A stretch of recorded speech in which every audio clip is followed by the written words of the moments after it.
Olá, pessoal. Sou a professora Fabiana Firmino. Hoje nós vamos falar sobre banca CESP e de forma atualizada. Eu trouxe só questões de 2021 para vocês e também eu trouxe questões que falam sobre essa parte interdisciplinar que a banca CESP gosta de cobrar e que o aluno precisa ficar muito atento.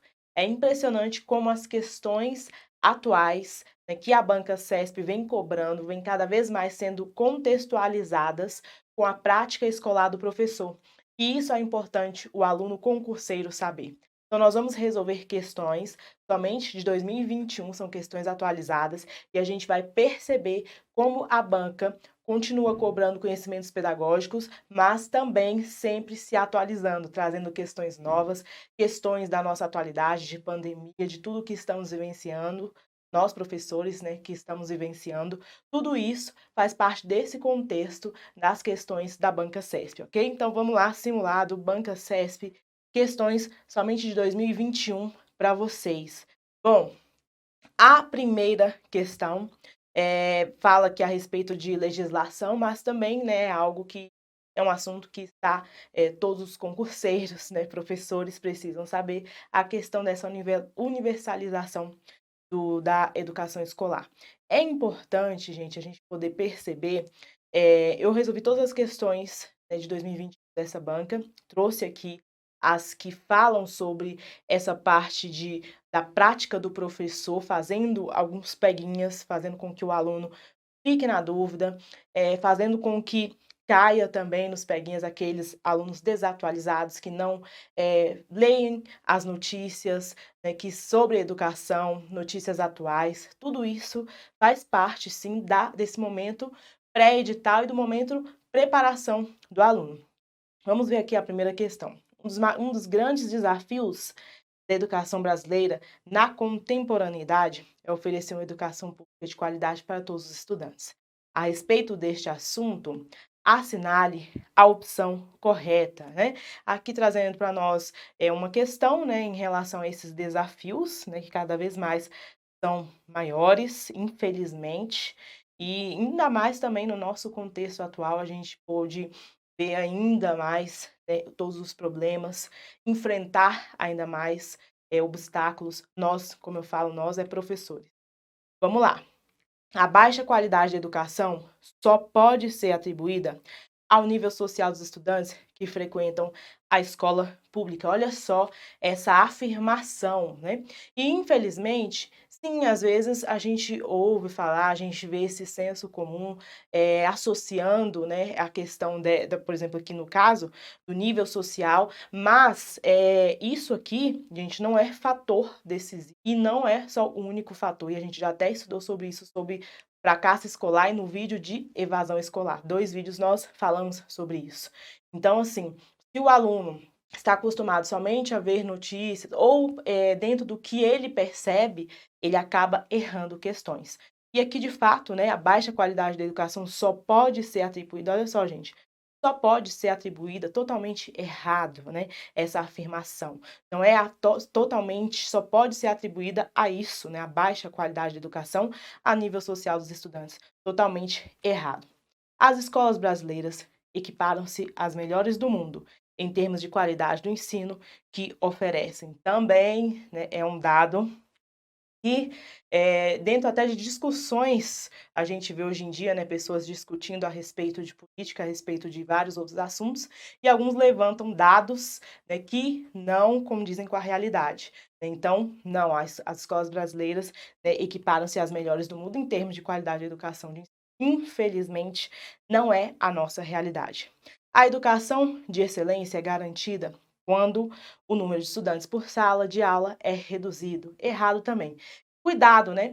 Nós, professores que enfrentamos salas de aula com a quantidade excessiva de alunos, aquilo sim atrapalha, aquilo é cansativo, aquilo dificulta, com certeza. Mas, né, a gente não pode garantir, olha, se reduzir, é garantido que vai dar certo. Não tem essa garantia. A gente sabe muito bem. Cada aluno tem o seu ritmo, cada aluno tem a sua especificidade, cada aluno tem o seu modo de aprender, então são vários fatores. Quando você vê a banca restringindo a um único fator essa questão da qualidade de ensino, provavelmente, com certeza, vai estar errado. A um único fator não, são vários fatores, como a gente já estudou. Atualmente, no Brasil, a universalização do acesso à educação básica é prevista em lei, sim, com certeza, né, que nós já vimos isso em vários momentos, né, com embasamento legal. A educação de qualidade só é encontrada em escolas particulares, porque elas dispõem de todas as condições necessárias para uma boa educação. Também um dado errado, né, primeiro, que nós sabemos, instituições profissionais de escolas públicas fazem sim um excelente trabalho, não é só escola particular. Aqui, mais uma vez, restringiu e ainda afirmou como único dado, só escola particular é que tem, né, aqui essa educação de qualidade. E também aqui, porque elas dispõem de todas as condições necessárias, com certeza esse não é um fator decisivo também. Várias escolas possuem, melhores estruturas, escolas particulares, porém a gestão, a forma de se conduzir ali, né, deixa a desejar, então também não seria essa a questão.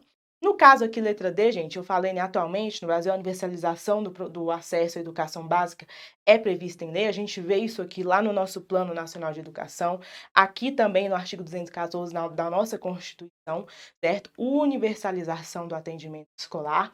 Eu trouxe aqui para vocês, como a gente fala, como a gente já estudou várias partes da nossa legislação educacional, a gente vai encontrar isso com embasamento legal. Então, sim, seria a letra D, mas você conseguiria, né, assim, acertar, tirando, né, todos esses itens que a gente foi falando ali, no caso, que foram restringindo demais a um único fator, a questão da qualidade da educação. Então, daria também para você responder dessa forma, mesmo você não sabendo da parte legal, né, da parte da legislação, tá bom? Seria a letra D a questão. Então, vamos lá. Preste atenção aqui na questão 2, né, que a Banca CESP fez aí esse ano, 2021, acerca das metodologias tradicionais e das metodologias ativas de ensino e aprendizagem, assinale a opção correta. Eu acho interessante metodologias ativas. Tem até um mapa mental nosso, entra lá nas nossas redes sociais para vocês acompanharem. Esse mapa mental é gratuito para vocês. Tem lá as principais, características das metodologias ativas. Também já tivemos aula de metodologias ativas com a professora Kessia. Essa aula hoje só está na nossa sala pedagógica. Mas a questão das metodologias ativas, elas vêm cada vez mais sendo cobradas das nossas provas de concurso. Banca CESP, por exemplo, começou isso aqui, né, de um tempo para cá. Ali eu vi mais questões disso, né, nas outras bancas, 2020 e 2021, porque já faz tempo que eu trabalho com conhecimentos pedagógicos, resolvo muitas e muitas e muitas questões. Então, assim, esse tema, essa temática, metodologias ativas, é uma temática nova. Então, vale a pena, sim, você fazer a leitura, né, se inteirar mais do assunto, assistir a nossa aula na sala pedagógica, professora Kessia, e também veja lá de forma gratuita, né, se você não é da sala, os nossos mapas mentais, tá bom? Que tem lá sobre isso para vocês. Vamos lá. Acerca das metodologias tradicionais e das metodologias ativas de ensino e aprendizagem, assinale a opção correta. Metodologias ativas são aquelas pelas quais os estudantes recebem o conhecimento pronto e acabado. Só da gente já ver conhecimento pronto e acabado, a gente já lembra do ensino tradicional, né? E aí não tem, ali a gente já daria para a gente poder entender, né, que não seria essa, né? Metodologias ativas, até porque dentro desse processo, o aluno, ele é sim, né, ele tem ali a sua participação, ele é sim um protagonista do processo. Então, só o ensino pronto e acabado já dá de mão beijada ali para o aluno tem que decorar, saber e passar na prova. Então, não faz sentido associar a metodologia ativa a isso aqui, no caso, seria tradicional. Em se tratando das metodologias tradicionais, o aluno tem uma postura passiva diante do conhecimento. Isso sim, né? Metodologia tradicional, sim, o aluno, ele é um ser passivo. Ele tem sim essa postura passiva. Como eu falei, dentro do ensino tradicional, né, o aluno ele vai receber o conhecimento, a informação, vai ali decorar de preferência, né, e vai utilizar para passar na prova, né, ali dentro desse contexto, de uma forma passiva, ele não participa, por isso que não fala que é uma postura ativa. Então, aqui no caso, letra B até o momento, sim. Nas metodologias ativas, o professor tem papel fundamental na detenção do conhecimento. Aqui no caso seria tradicional, tá? Metodologias tradicionais. O professor tem um papel da detenção do conhecimento, é aquele em que só ele sabe, o professor é que vai falar, o aluno vai ouvir, né, prestar atenção e não vai ter essa interação. Então, por isso que diz que o professor é o detentor do saber. Isso vem do ensino tradicional. Tanto as metodologias tradicionais quanto as ativas favorecem as mesmas ferramentas de ensino-aprendizagem. Não favorecem as mesmas, né? É sim ali algo totalmente contrário, enquanto um está participando, que seria ali ativa, é o protagonista, a interação. No ensino passivo, que seria das metodologias tradicionais, o aluno não tem esse papel, ele vai apenas receber de forma passiva, então não são as mesmas ferramentas, não. Metodologias tradicionais formam sujeitos mais críticos e capazes de lidar com as inovações. Seriam ativas, né? Tradicional não, tradicional ele é passivo. Então seria com certeza aqui, questão seria B. Eu trouxe aqui para vocês, isso daqui está no nosso mapa mental, tá? Lá nas nossas redes sociais. Metodologias ativas estimulam a autonomia do aluno, estimulam o protagonismo do processo de ensino-aprendizagem, estimulam as ações pedagógicas em atividades que envolvem novas tecnologias, projetos, problemas, situações, de simulações de situações reais. Isso daqui, essas informações, dessa forma que está aqui, está lá de uma forma bem colorida para vocês, né, de forma gratuita também no nosso mapa mental, tá bom? Daria com o nosso mapa mental para você responder as questões. Olha que interessante, né? Então é sempre importante o aluno manter a leitura em dia, seguir perfis, né, das redes sociais que vão ajudar, vão colaborar nessa preparação para concurso da nossa área da educação. Então todo mundo aí atento.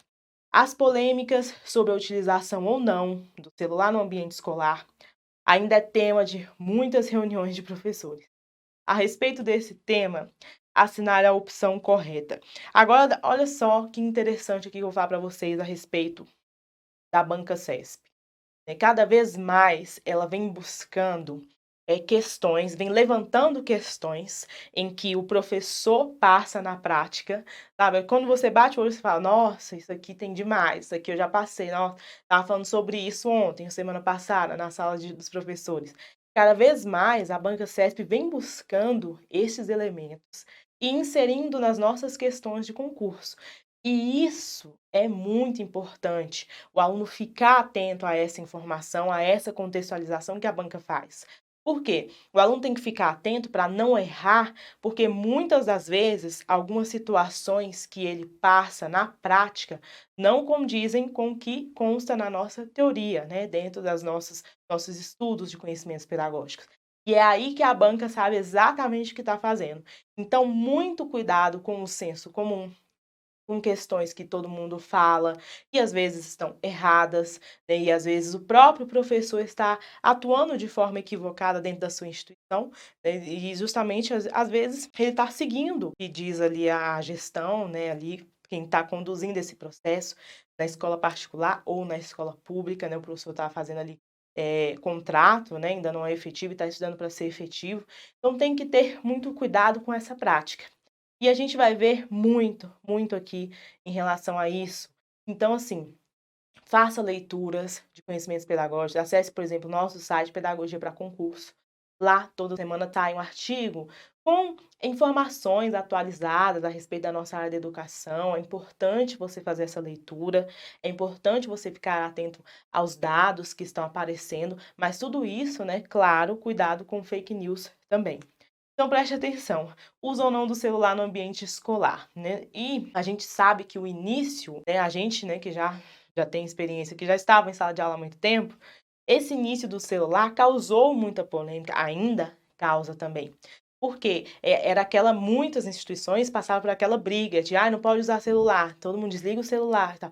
E agora já tem uma outra visão, né, de utilizar essa ferramenta, já que está todo mundo utilizando, já que os jovens têm acesso, utilizar essa ferramenta para auxiliar no processo de ensino. Então, o professor tendo essa outra visão, ele consegue transformar isso, né, consegue transformar esse problema em solução. Claro, de acordo com a realidade onde esse professor está atuando, né? Todo mundo da sala tem celular? Ok, todo mundo não.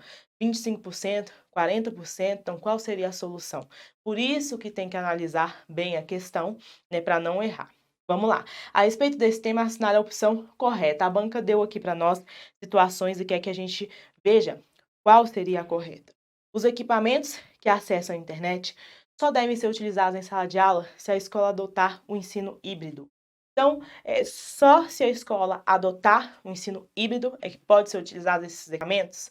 Claro que não, né? Esses equipamentos podem sim ser utilizados, como eu falei, dentro dessa outra visão, transformando, né, esse problema em uma solução. Pode sim, no momento, o professor estar passando uma informação, estar explicando, já passou ali vamos supor, digamos, né, um exemplo, no quadro, já informou, já explicou. Então agora vamos 15 minutos, agora vamos fazer essa pequena pesquisa aqui dentro da sala de aula, todo mundo tira o celular, agora desliga o celular, volta. É uma interação, é uma forma de utilizar, assim como N formas de se utilizar, né, este equipamento. Então não necessariamente precisa ter esse ensino híbrido, metade aqui presencial e metade EAD. Não, só no presencial também pode ser utilizada essas ferramentas. A utilização de equipamentos eletrônicos em sala de aula dificulta a concentração e interfere negativamente na aprendizagem.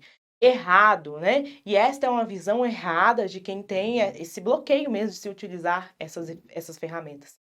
E cada vez mais a gente vê os estudiosos falando da importância do professor se atualizar, os profissionais receberem informação continuada a respeito também dessas novas tecnologias, que aí tira também essa visão de que, isso aqui vai interferir muito. Se eu pedir para ligar o celular dentro da sala, todo mundo vai perder a concentração e vai acontecer isso, isso. Não, para ter esse tipo de pensamento, o profissional não passou por uma formação, né, em que pôde ali analisar várias situações em que poderia ser bem-vindo em sala de aula.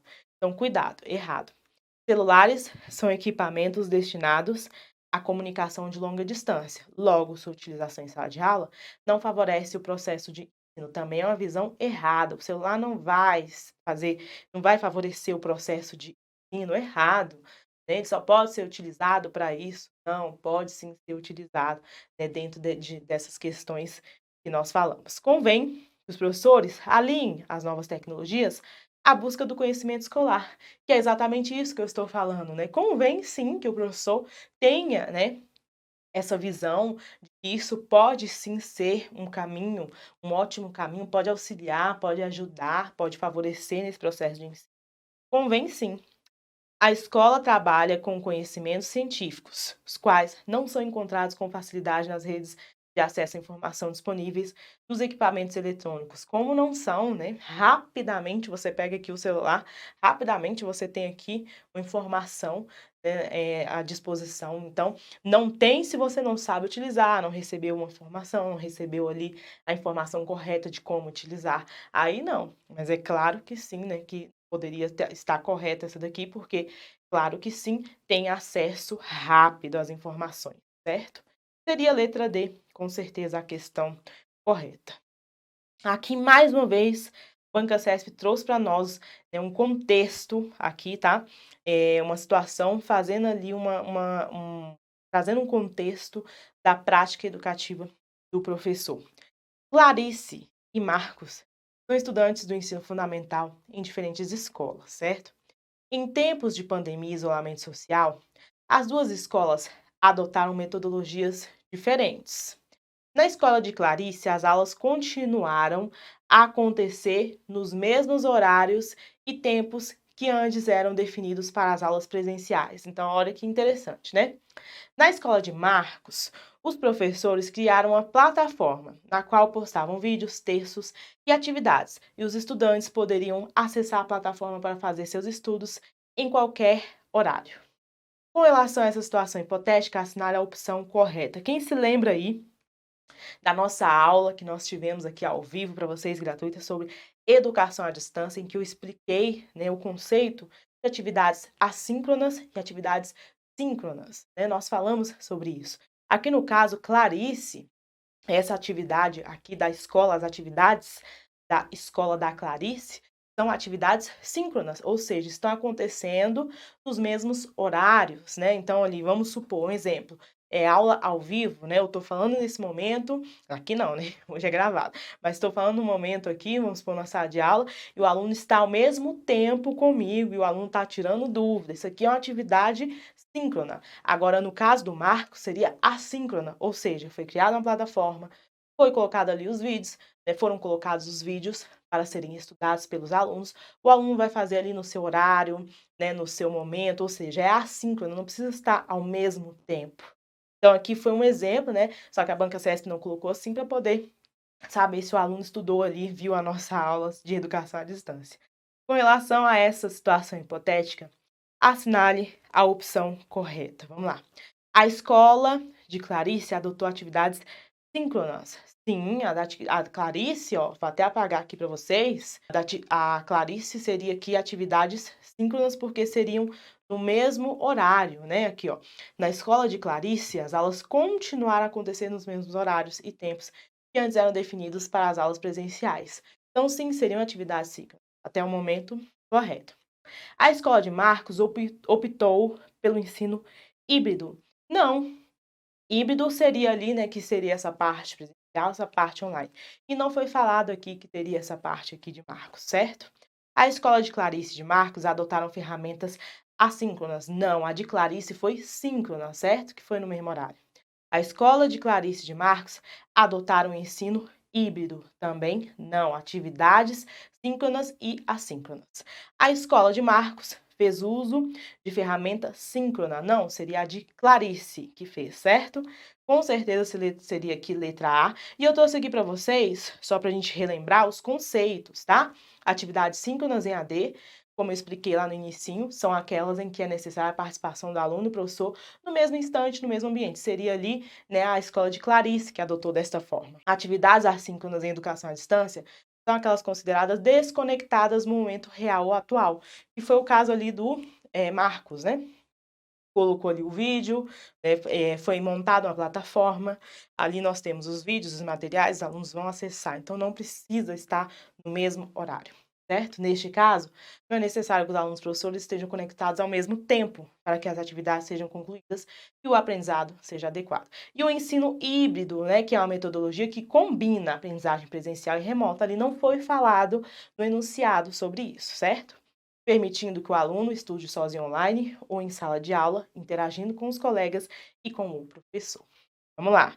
E cada vez mais a gente vê ali, né, a banca trazendo situações para a gente poder julgar. Ensinar com as novas mídias será uma revolução se mudarmos simultaneamente os paradigmas convencionais de ensino que mantêm distantes professores e alunos. Caso contrário, conseguiremos dar um verniz de modernidade sem mexer no essencial. Aqui, José Moran, mudar a forma de ensinar e aprender, aqui é de onde foi retirado, certo? Então, aqui está falando sobre mudança de paradigma, mudança total de paradigma de uma visão.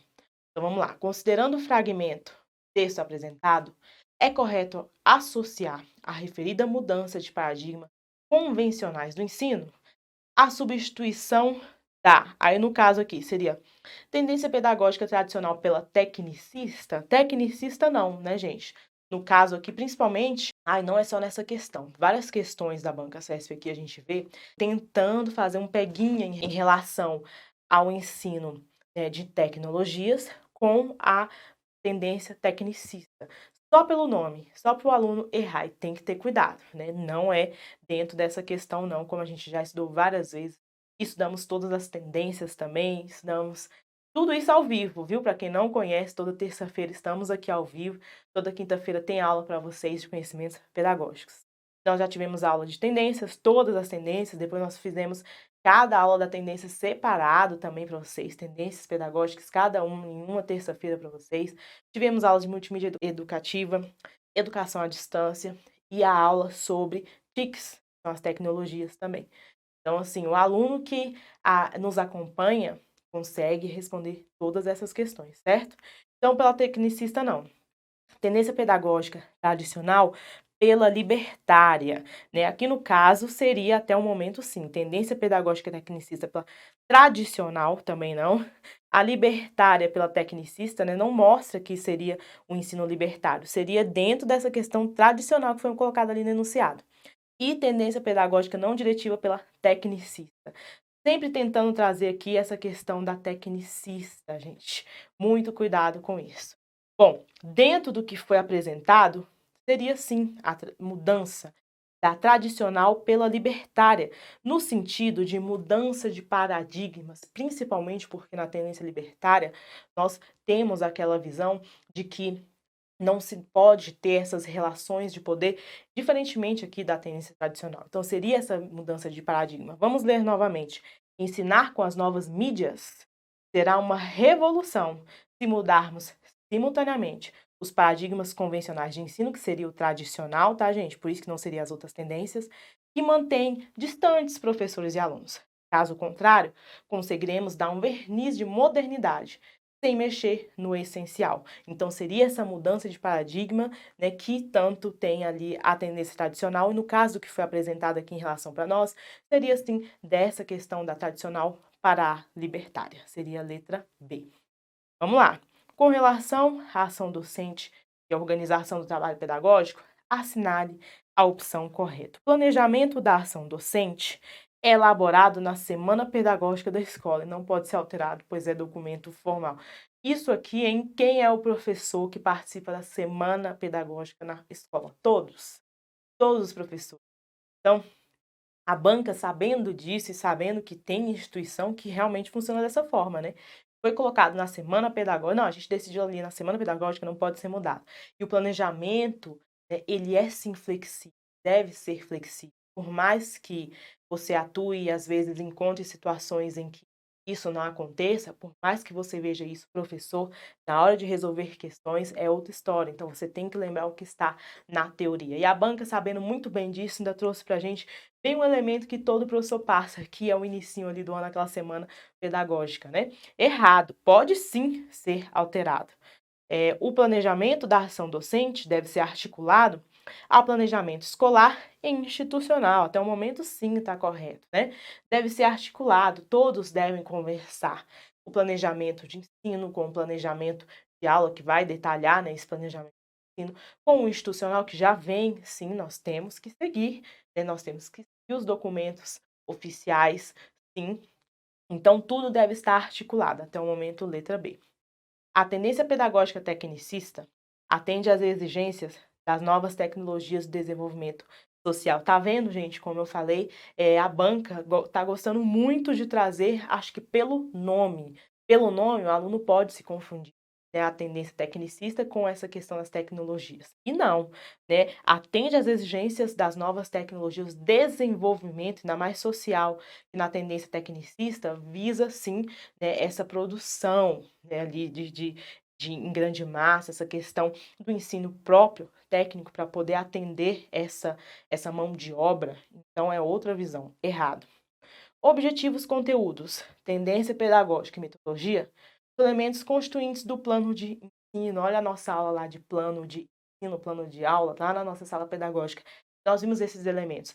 E aqui, quando fala tendência pedagógica, não faz parte, gente, e essa mesma nomenclatura, essa mesma frase, esse item já foi cobrado desta mesma forma pela banca CESP. Como eu resolvo muitas e muitas e muitas questões, eu já resolvi inclusive uma questão dessa em vídeo, tá? Tá em um dos nossos vídeos aqui, de não sei qual seria o conteúdo, mas eu já resolvi ela em várias vezes. Então, assim, quanto mais questões, mais você consegue resolver, mais você consegue fixar o conteúdo. Então, não deixe de resolver questões, tá? Vamos lá. Ao elaborar um planejamento de ensino, o docente deve definir os objetivos para si, pois estes têm função formal e burocrática. Errado, né? Ainda mais trazer o planejamento só para cumprir uma função formal e burocrática e pensar só nos objetivos do professor. Errado.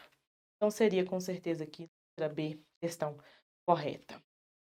A teoria do educador norte-americano John Dewey sobre educação e aprendizado é pautada principalmente na experiência, transmissão, instrução, disciplina ou organização.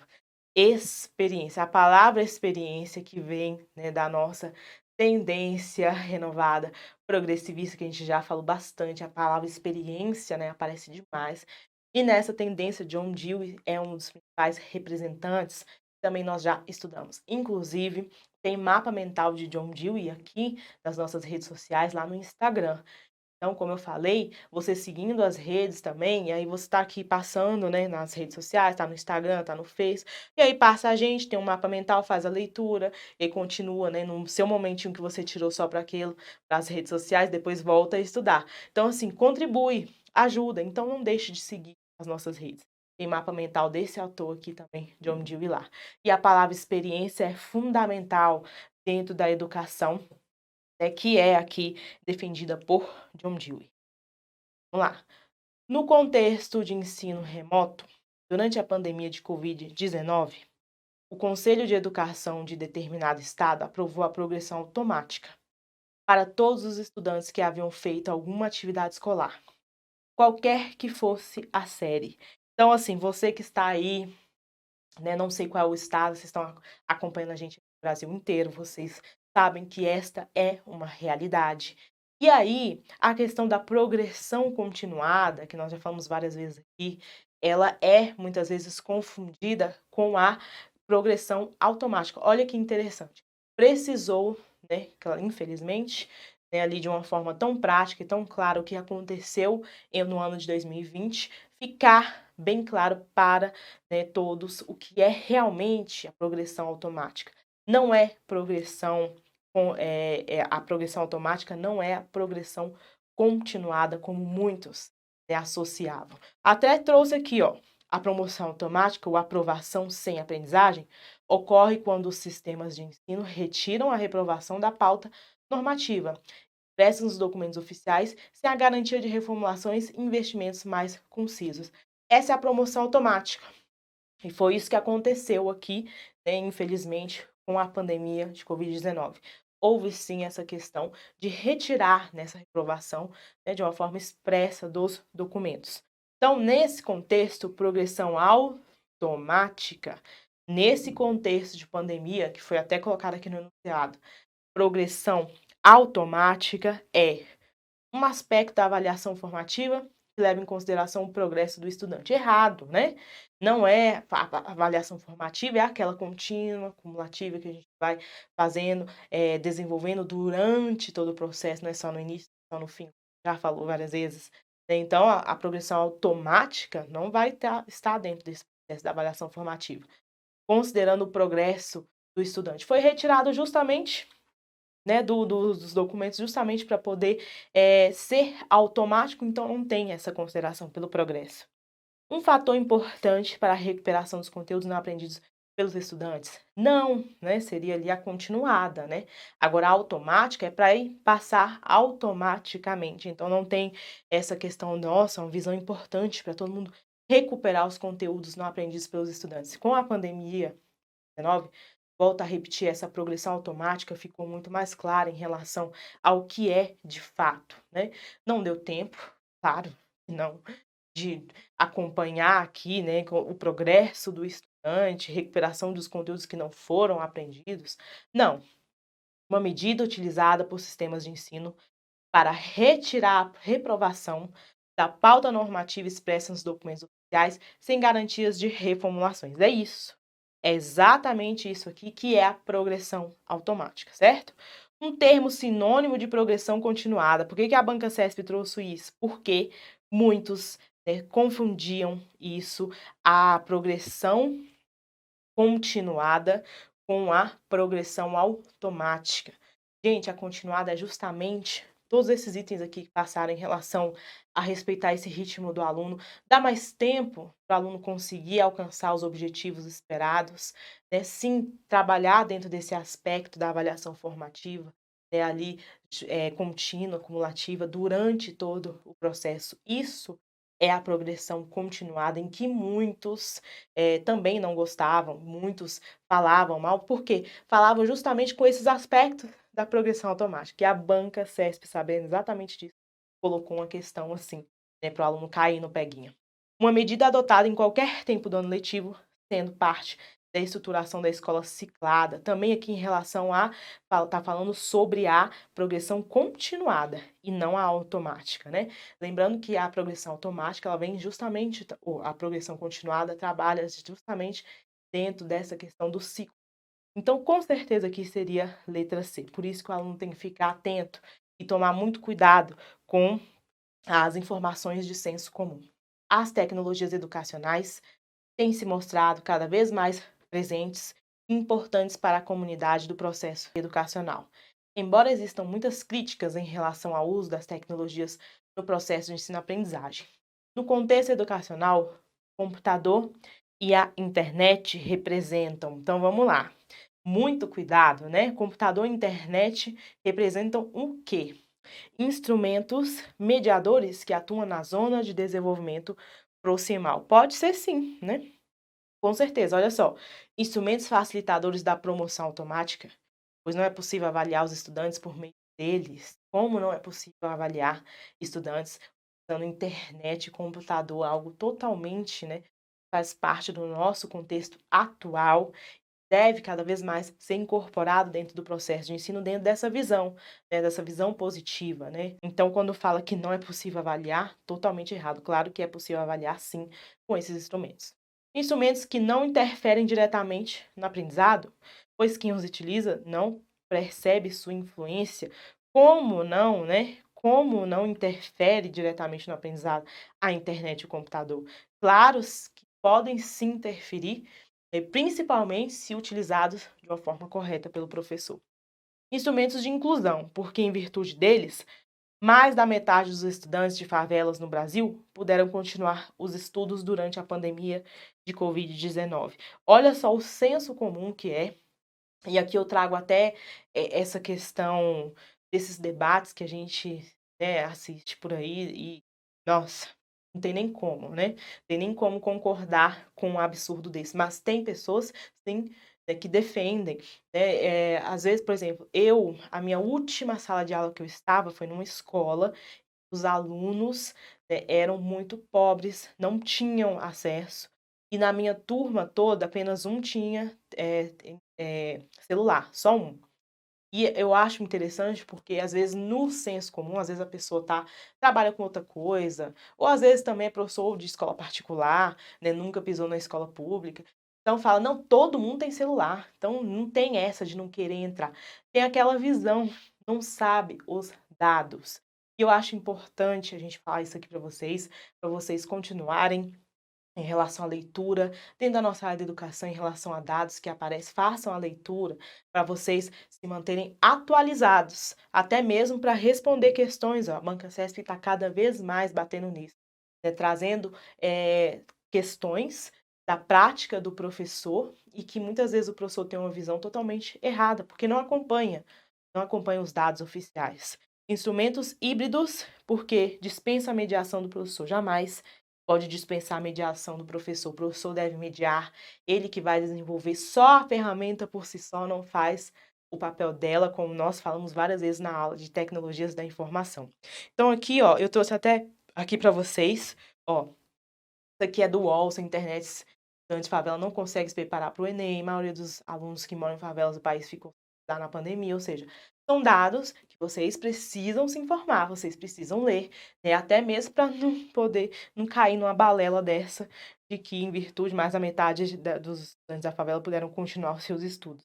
Totalmente errado, e a banca sabendo disso, né, então com certeza seria instrumentos mediadores que atuam na zona de desenvolvimento proximal. Olha só, aqui, o aluno precisava também saber um pouquinho, né, do Vygotsky, que é a zona de desenvolvimento proximal. É justamente quando se tem esse desenvolvimento, né, real com o potencial. O que é real? O que realmente, né, o aluno sabe. O que é potencial? O que ele consegue fazer, né, com a ajuda do outro. E a zona de desenvolvimento proximal vai atuar entre essas duas esferas, né, mas mesmo se você não soubesse sobre zonas de desenvolvimento proximal, deveria saber, né, porque é Vygotsky que está no edital, isso também é simples de você compreender.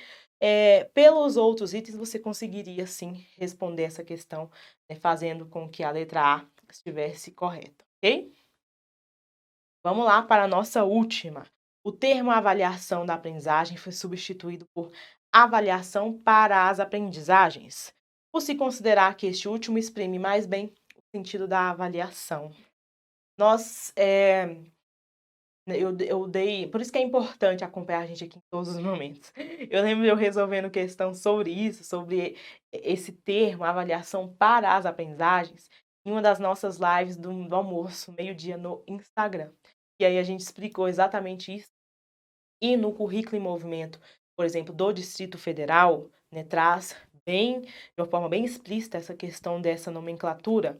E também é importante o aluno saber, né, dessas mudanças. Ó, a SEDEF adota a avaliação para as aprendizagens, porque nos situa no campo de educação com a intenção de avaliar para garantir algo e não apenas para coletar dados sem comprometimento com o processo. Então, quando fala assim, ó, avaliação da aprendizagem, está trazendo avaliação, né, ali com dados, instrumentos. Agora, para as aprendizagens, aí sim se situa, né, é o que diz aqui o nosso autor. A avaliação da aprendizagem se sustenta no paradigma positivista e, portanto, distancia-se do avaliado, buscando certa neutralidade. Enquanto isso, a avaliação para as aprendizagens se compromete com o processo e não somente com o produto, né, com os dados, como eu falei. Então, sim, vamos lá. Nesse sentido, é correto afirmar que o professor deve utilizar a avaliação com o propósito de... O professor, hoje em dia, na nossa atualidade, qual é o propósito que ele deve utilizar a avaliação? Classificar e mensurar? Não, né? O conhecimento que os estudantes adquirem no percurso escolar, isso aqui, né, quando a gente sempre fala, né, já passou, né? É algo do passado, é dentro daquele ensino tradicional, em que buscava somente números, buscava esse aprovou e esse reprovou, e hoje não, cada vez mais os nossos documentos oficiais falam a respeito de se respeitar o aluno, garantir, né, essa aprendizagem contínua e também não buscando somente números, né, não somente resultados. Então, classificar e mensurar não. Selecionar estudantes que tenham dificuldade de aprendizagem. É só com esse objetivo de selecionar os estudantes que têm dificuldade que eu tenho que avaliar? Claro que não. A cultura tem papel secundário no desenvolvimento psíquico. Tem papel secundário, gente, em relação ao todo, que é o que nós temos hoje, em relação a essa avaliação e do processo de desenvolvimento do aluno, é importante cada vez mais se pensar no todo e no desenvolvimento do todo, ou seja, não é só conteúdo, não é só avaliar se o aluno, né, decorou ou não. É desenvolver todos os aspectos e avaliar dentro desse sentido. Ou seja, esse aspecto cognitivo, sim, que traz o conteúdo, aspecto emocional, aspecto social, ou seja, essa educação como o todo. Então, quando a gente fala isso, tem menos valor dentro do processo, está errado também. Obter dados para o final do processo de aprendizagem, também dentro do ensino tradicional, né? Vou avaliar só para obter dados, só para eu ter ali quem acertou, quem errou, quem reprovou, quem aprovou. Errado. Subsidiar o trabalho docente no que se refere às aprendizagens. Sim, é para dar esse apoio, é para isso que é a avaliação. Para dar esse apoio, para dar esse sustento, né? Para subsidiar esse trabalho do professor no que se refere a todas, né? Em relação às aprendizagens. Seria com certeza letra E. Bom, aqui eu tenho para vocês o gabarito. Banca CESP, a gente sabe que, na maioria das vezes, gosta de fazer, né, a prova na modalidade certo e errado, mas ultimamente vem sim, cada vez mais aplicando provas nesse estilo de múltipla escolha. Mas o estilo em relação ao que se pensar, o que buscar do aluno, continua ainda sendo esse mesmo, né? Sempre contextualizando cada vez mais, as questões vêm sendo dessa forma. Cada vez mais o aluno que está estudando para concursos desta banca, ele precisa ficar atento em relação a tudo isso que nós falamos aqui. Bom, espero ter contribuído aí com mais um vídeo, mais simulado para vocês, e vejo todo mundo na próxima aula.